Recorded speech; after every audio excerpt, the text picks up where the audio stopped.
Welcome to First Draft for December. We are saying thank you to everybody for a wonderful year and looking back on the year as well as we head into the holidays.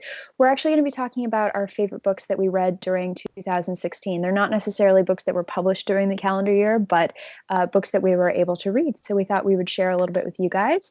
I'm going to go around and have us introduce ourselves. Alexis, you want to tell us who you are and what it is you do? Hold on just a second. I'm having to. Okay, there it is. Technical difficulties are over. Because it's just not a first draft if there aren't technical difficulties of some kind. Before and during. Before and during. I'm having a special day because I am Alexis Ann. Hi, I'm Alexis Ann. I write contemporary and erotic romance. You can find me at alexisannbooks.com. Oh, and I'm drinking Redemption Rye whiskey with a splash of tonic. Excellent. Mary Chris, how about you? All right, I'm Mary Chris Escobar. I write lighthearted women's fiction, and you can find me at marychrisescobar.com. I am later today, because I had a beer already at lunch today, but later today I'm going to enjoy some gingerbread stout. It also comes in like a 22-ounce bottle, so I have to wait and have someone to enjoy that with me. But it's probably my favorite holiday drink. It's from a local brewery here called Hardywood, and it's a milk stout with ginger and honey in it. It's just, I don't know, it tastes like the holidays to me. It sounds so good. It is, and it's a little high in alcohol. It's like 9.2%, so it has that like winter warmer, like you want to sit by a fire and just sip it in a brandy glass. That's usually how we do it. Yes. Right. Wonderful. Well, I am Julia Kelly, and I write historical romance and contemporary romance. And I have a little bit of Macallan with me because I'm writing some Scottish Victorian romance right now. So that seemed appropriate. So we're going to go around and keep it very loose, like usual, and just start talking about favorite books for the year. So I thought I would open it up. And Alexis, you want to start us off with a favorite from 2016? Well, I just read my favorite book of the year, so it's all fresh in my memory. I just finished Cody Gary's Men in Uniform series, which I guess it's actually the fourth book in the series, just came out, and I binge read it's 3 full-length novels and a novella that starts it off, and it's all about military men. I think they're all in the Marine Corps. It's not exactly my forte to remember good details, but they're all in the military. They're all working for, it's called Alpha Dog, and so they train dogs with juvenile offenders and fall in love. And I just absolutely loved every single minute of that series, in particular Hero of Mine, which is, I think, the second full-length novel in the series. Tyler Best was my favorite book boyfriend in that series. What about you, Mary Chris? What's a favorite from the year? So I told them earlier I'm totally cheating because I do a favorite book of the month every month. So I have my blog up over here on the side so I can pull it up. But while we're talking about series, I think like one of my favorites this year was Phoebe Fox's Breakup Doctor series. And I ended up reading the last 2 books in the series, which I was actually just scrolling back to try to find the name of that. And of course, the problem with this theory is when you're trying to find it, it's not like right in front of you. But I really loved that series. It's a series she writes for Henry Press, and it's a chick lit series. 2 things I love. I discovered Phoebe Fox as an author when she did an interview with Women's Writers, Women's Books, and had like the perfect definition of what chick lit is and what it isn't. And I was like, I love this woman. I have to read her books. So I think what I loved about the series is it's everything that I fell in love with when I first started writing. And I kind of hadn't found a book that I felt like fit that bill in a while. So I was really thrilled to find a whole series. But it's essentially a series about a woman who is a counselor, and she becomes kind of a relationship coach, but she has difficulties with her own relationships. So it's kind of that nice dichotomy of like, you can be really good at something in your work life and it is kind of falling apart in your personal life. So they're funny and they're lighthearted, but there's also a big message and a lot of growth for the main character. So I loved this. And again, I ended up picking up the series halfway through, and I have not gone back to read the first 2. But the most recent one was Heart Conditions. That was the final one in the series. And then Heart Conditions was the one that I read. I just found that, which was the 3rd one in the series. And I'm gonna blank on the title of the most recent one, but just really fun romantic comedy with also some good depth. I also loved that it explored all kinds of relationships, like especially the fourth book was almost as much about the character's relationship with her mother as it was the romantic relationship. So super interesting.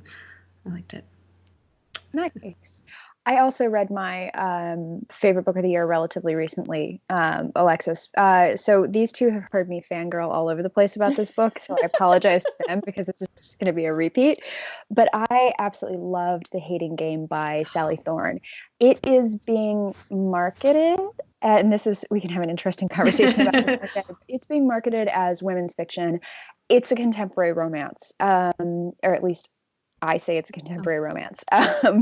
It is basically a workplace, will they, won't they, battle of the sexes book. And it's all set in a publishing house in an unnamed city. And it's this woman who is the assistant to one half of the co-publishing team. And then the hero in the book, Joshua, is the assistant to the other half. And they're basically pitted against each other for this job, this executive job that comes up. And it's sort of how their relationship shifts from this kind of animosity to the two of them falling in love. And I actually listened to it on audiobook, and the audiobook for it is excellent. So I strongly recommend that. And if you will let me and will get within 10 feet of me and talk about this book, I will like whack you over the head, convincing you to try to read it. It really is excellent. And it's that really fun, sharp, snappy banter back and forth that it's what made me fall in love with romance. So again, even though they're marketing it as women's fiction and they're pricing it as women's fiction, it's a contemporary romance through and through. And I just love it. It makes me so happy. So that was my favorite of the year. It's next on my list. Good. Yay. Yeah. Because she's been like beating me over that. I think I need to put it on my list. It was on my list already, and then you were talking about it, and I was like, oh, I'll move that one up so we can chat. I got to fangirl with Leah Riley about it at the author, actually, which was a little odd probably, but that's okay. That's what we do on Twitter. So she probably loved it. I hope it wasn't weird. All right. Next on the list. Is that me again? Is that where we're going? Okay. Well, it wasn't necessarily my next favorite book in the series, but I'm going to piggyback off of you, Julia, with the book is marketed one way, but it's really kind of another thing kind of thing. And J.R. Ward's Angel Share, what's the first name of Bourbon Kings series, I had a love-hate relationship with the book, but weeks later, it still kind of stuck with me. So there's something, I always say there's something to something that sticks with you, even if you have a love-hate relationship with it. It's marketed, in my opinion anyway, it was marketed pretty heavily as a romance, but it's not.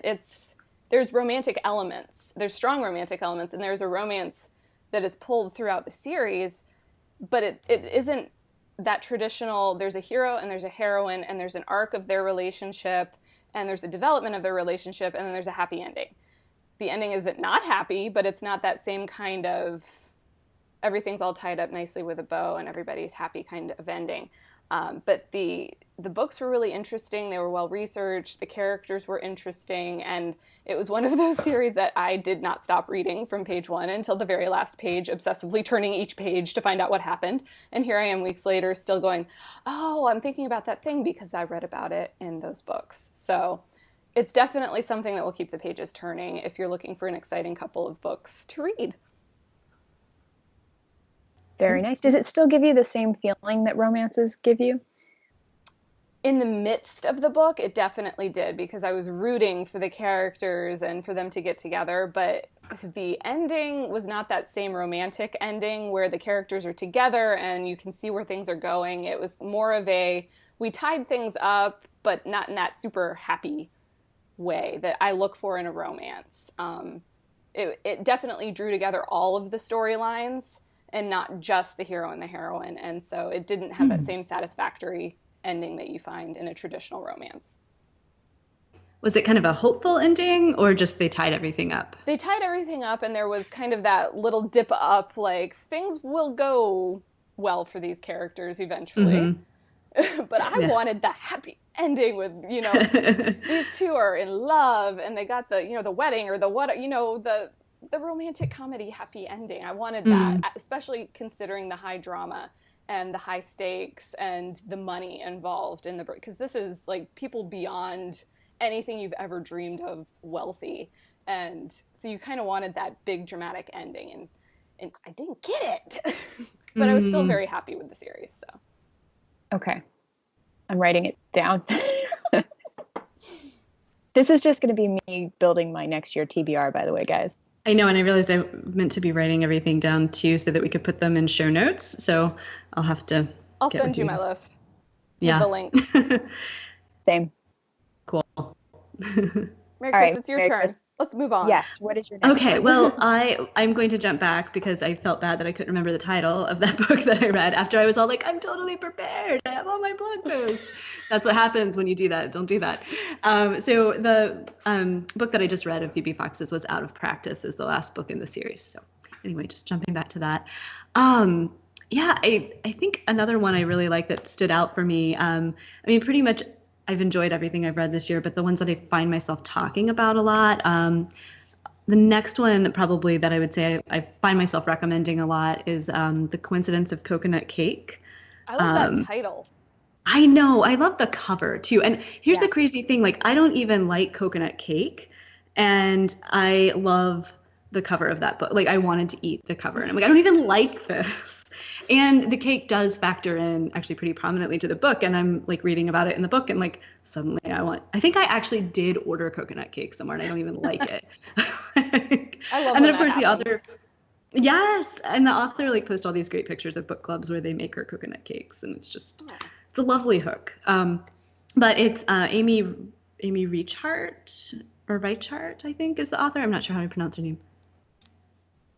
I think Reichart. I think so. But don't quote me on it. I know her editor, but I don't know her personally. So I've talked about the book with people, but I'm realizing I don't know how to say the author's last name, which is embarrassing. I know. Same thing. Like, I think I do that every time. I'm like, I think it's Richard.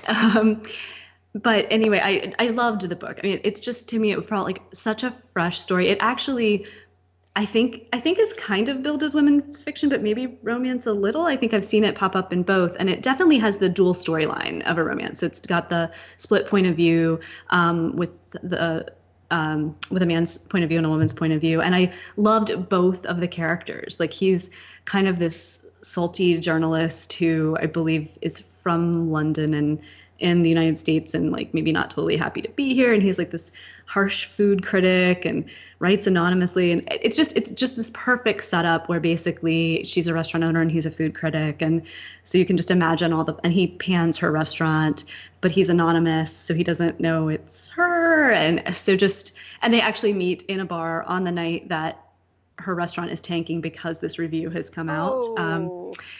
Or I think that was the story. I don't know. They meet. Yes, that is how that goes. And so you can just imagine, and she doesn't know, but he knows the whole time, and you know as the reader. Yeah. And so it's just like, I mean, talk about that micro tension, just like you keep turning the page because you're like, and you keep thinking it's going to blow up and it doesn't, but you know it has to because like you can't keep this a secret forever. So yeah, that's definitely been one of my favorites and probably one of the most recommended ones of the year. Nice. She's doing a new book on cider. So also, like, she's just a great author to follow on Instagram or Twitter because there's all these amazing. She also did I think Luck, Love, and Lemon Pie was her second book. And then there's something now about cider. And so she's doing all this great research, tasting all these ciders and posting lovely pictures. And it's just great. I suddenly feel like I'm doing my job very wrong. Me too. Right? My life choices. Right? Yeah. We need to write about incorporating food and drink in every book. Yes. I mean, I do, but I don't think I'm not doing the research right. No. Right, exactly. Yes. You need to go really in depth on that one. Mm-hmm. Mm-hmm. So the next book I'm going to talk about is not a romance, but it definitely touches romance. It's called Uprooted by Naomi Novak, and it is an adult fairy tale. So it's basically let's see if I can do this plot justice. Very briefly, without giving too much away, there is a wizard who kind of rules over this one particular area of land within this kingdom, and he sort of is governing this area for the king.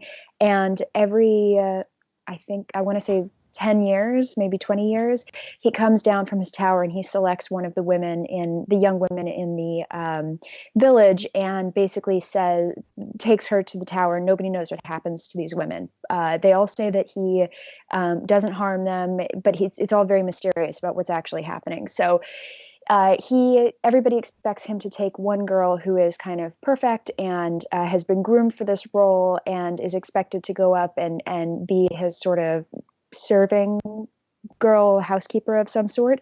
But instead he takes the unexpected girl, right? He takes the girl who is always a mess, who's always kind of creating issues for her family, and he's obviously very reluctant about it, and you don't know why it is that he's taken her, but it turns out that she has something that nobody else has, which is she has a propensity for magic.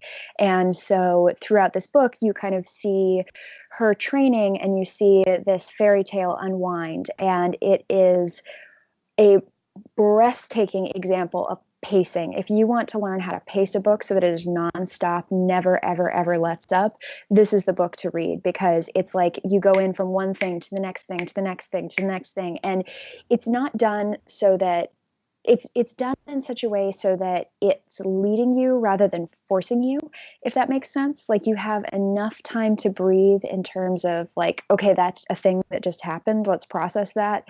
And then let's immediately jump into the next thing. And it is one of those books that makes it really, really hard to put it down. I read it in, I think, a day and a half straight. I told our friend, Laura Von Holt, to read it. And I kept getting text message updates from her that were like, oh my God. No. So I'm not doing it a very good job in terms of explaining, because I don't want to give too much of the plot away, explaining what it is that hooks you in so beautifully. But it is a wonderfully written book, and it is a truly incredible book if you're looking for something that is fast-paced, that moves quickly. And I love adult fairy tales. I think they're just exciting and fun, and I love seeing the twists on traditions, especially if it's not a strict retelling of a Cinderella or a strict retelling of a Sleeping Beauty or something like that. I really enjoy those books. So I strongly, strongly recommend this. It's not something that I would normally read, and I absolutely loved it. I think it's great when it's not a strict retelling, because when it's a strict retelling, you know what's going to happen, and it takes away that excitement of turning the page. So it's exciting when they mix it up a little bit and you don't know exactly what's going to happen. Yeah, it's its own mythology.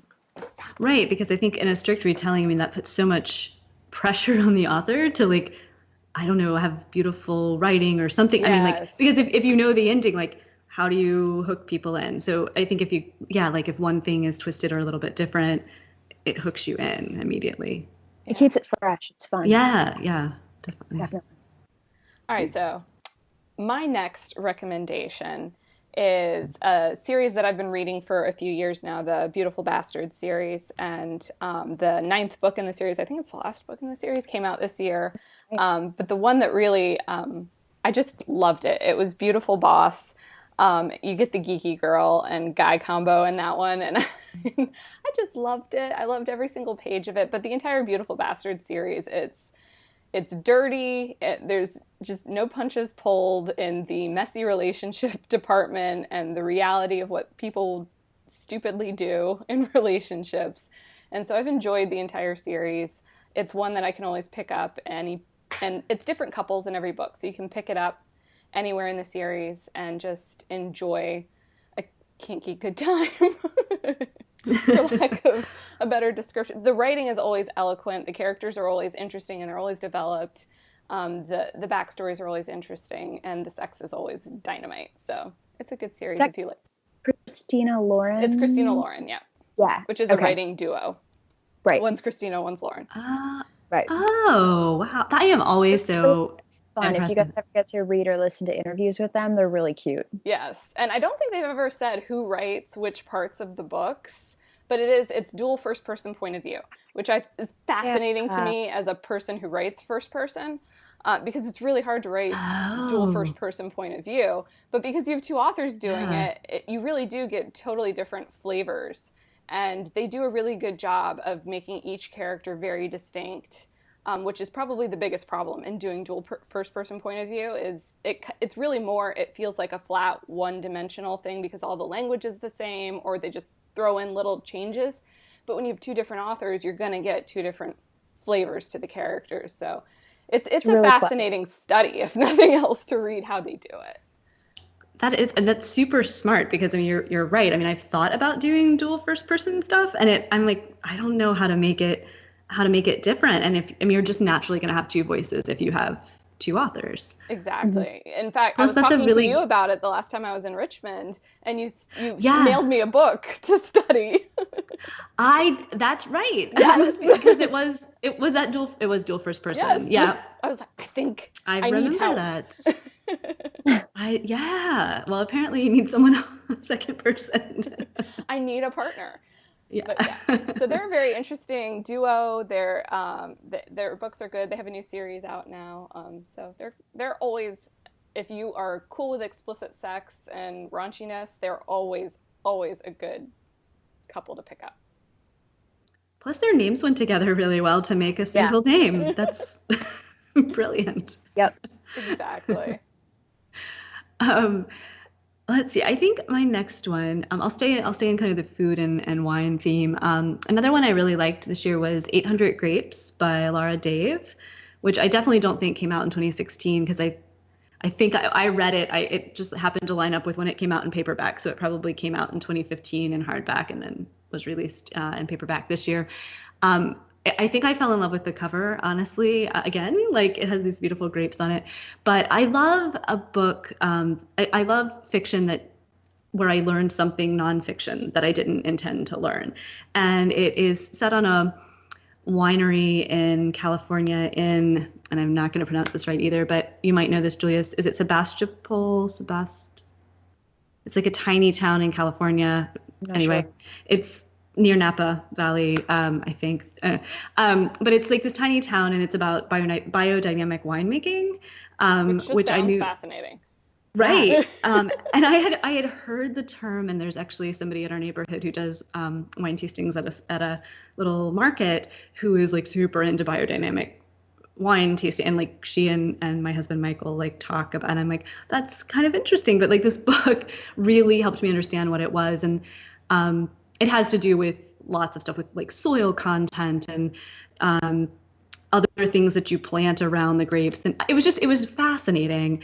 And the setting itself, this small town, there's a lot of kind of early morning scenes where, there's like dew on the grapevines and the smell of chamomile and lavender in the air. And it's just the setting to me was a huge character in the book. And so I think, it was a great story. It was kind of a family drama relationship story, and I loved that. But the setting to me just made it so beautiful. Also, the first scene of that, again, kind of, I think you were mentioning with one of your recommendations, Julie, if you want to study like a first scene that grips somebody really well, I can't talk a lot about it because I'll give it away, but you're reading along and then there's this one line at the end of the first chapter and you're like, wait, what? like you just didn't see it coming so it's totally out of left field. So I loved everything about it, but especially the setting and how beautifully that's described, and also that first like chapter or scene. I don't even know if it might have been a prologue. I don't even know if it was a whole chapter. Yeah, there are very few places in this world that are more beautiful than California wine country, and I'm totally biased because I'm from California. Yeah, I've always wanted to go, and I still do, but I literally wanted to hop on a plane the minute and I was like, and I have to go in the morning and smell the air. It was really it was wonderful. We should do a travel series of books that you want to go travel to. Yes, because of the book. Mm-hmm. I wholeheartedly support that. Well, I'm going to take this on a hard sharp left turn in Ooh. places that you don't necessarily want to travel. Although maybe, I don't know. This is a mystery. It's the first in a series by Peter May called The Black House.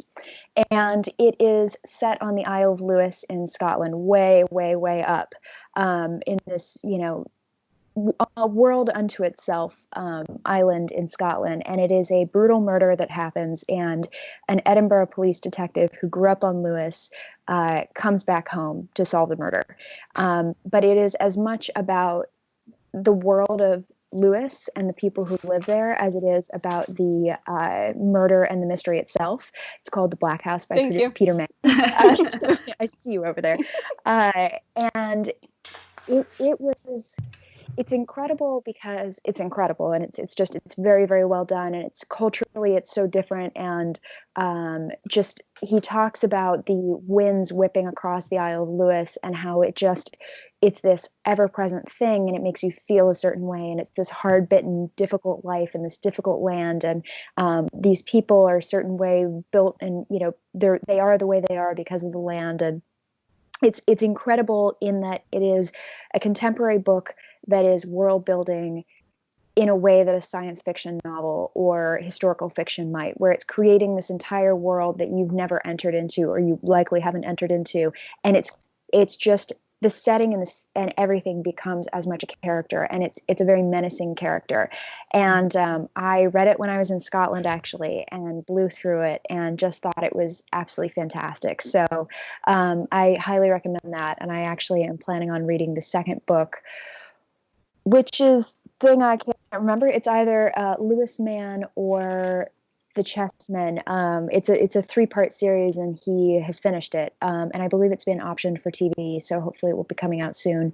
It's just phenomenal. He's a wonderful, wonderful author, and I highly recommend it if you want something that is totally the opposite of the other 2 books that I just recommended. I've been reading a lot of mystery this year, probably because I've been writing and reading so much romance as well. I just need something that's totally on the other end of the spectrum from romance, and this is about as far away from romance as you can get. So, well, you basically just described crack for me.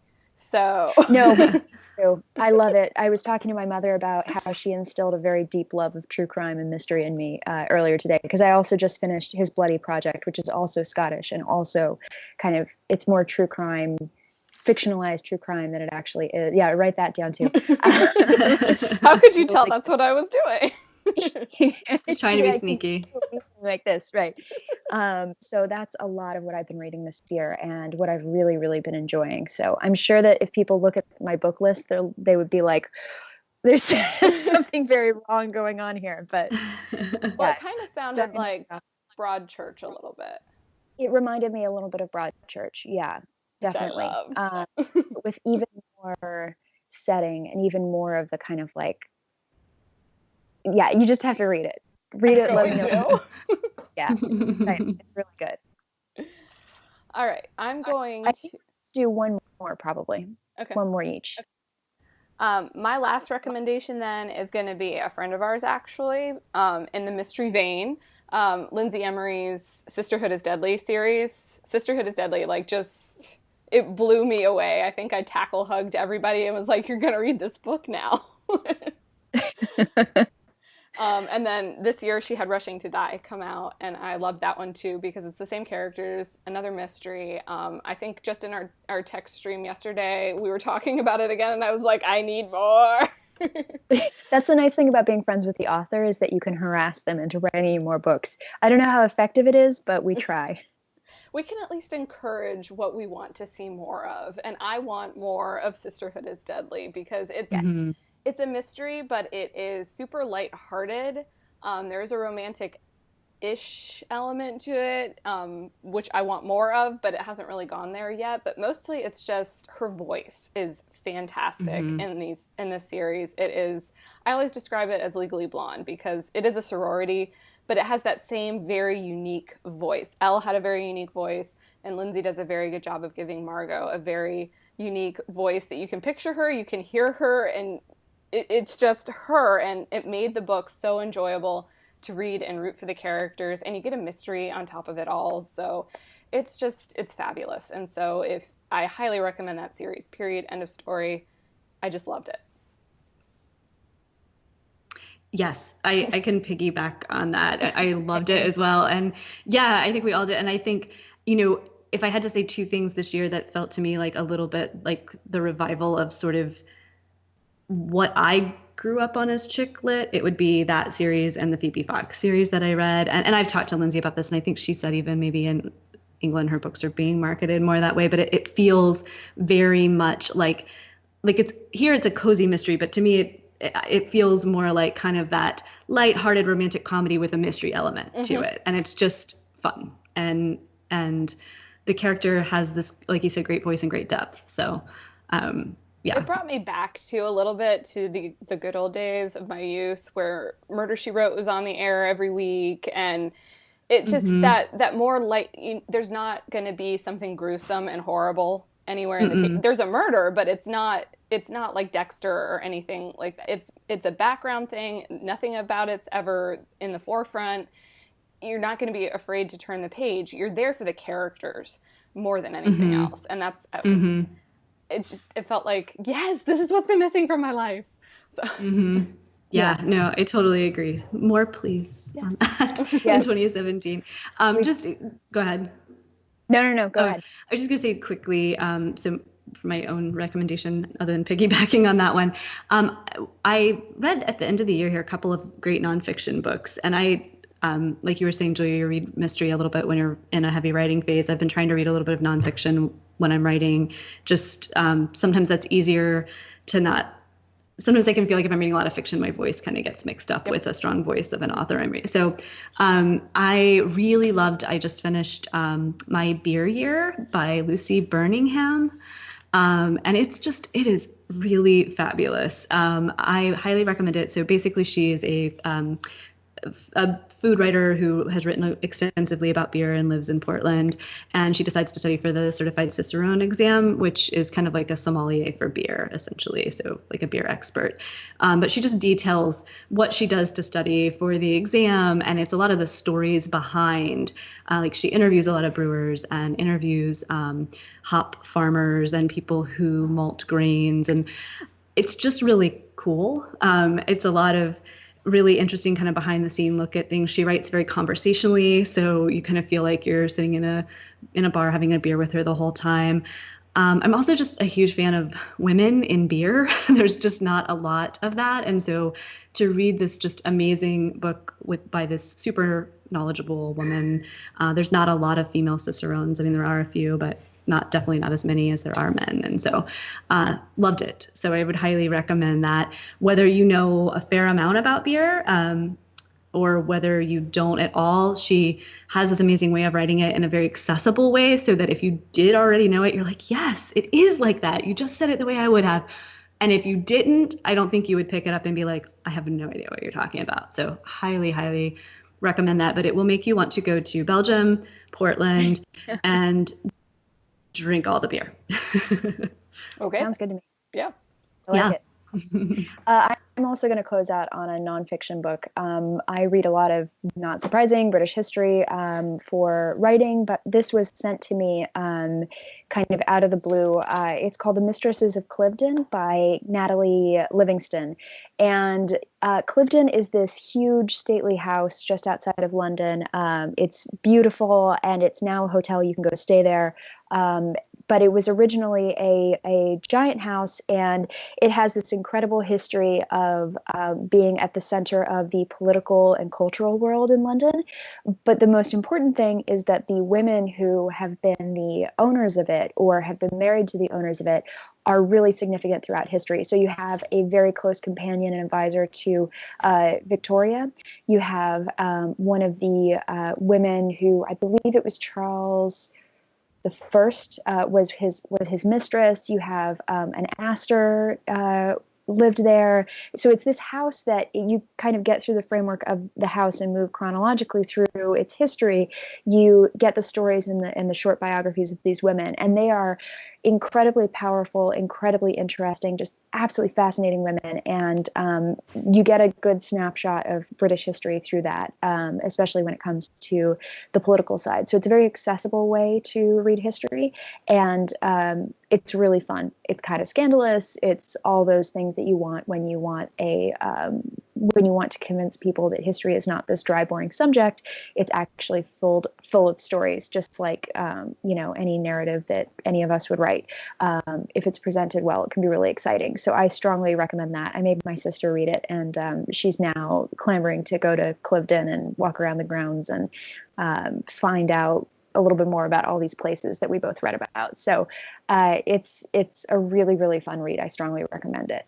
So I think that closes us out in terms of time, which, not surprising, we've probably talked about a lot of books for a lot longer, but we'll keep it a little short to leave you guys guessing, because I think both Alexis and I have talked about doing end of the year book list blog posts potentially. So we may be recommending a little bit more, but I want to go around and just have everybody shout out kind of any projects that you're working on, websites, things like that.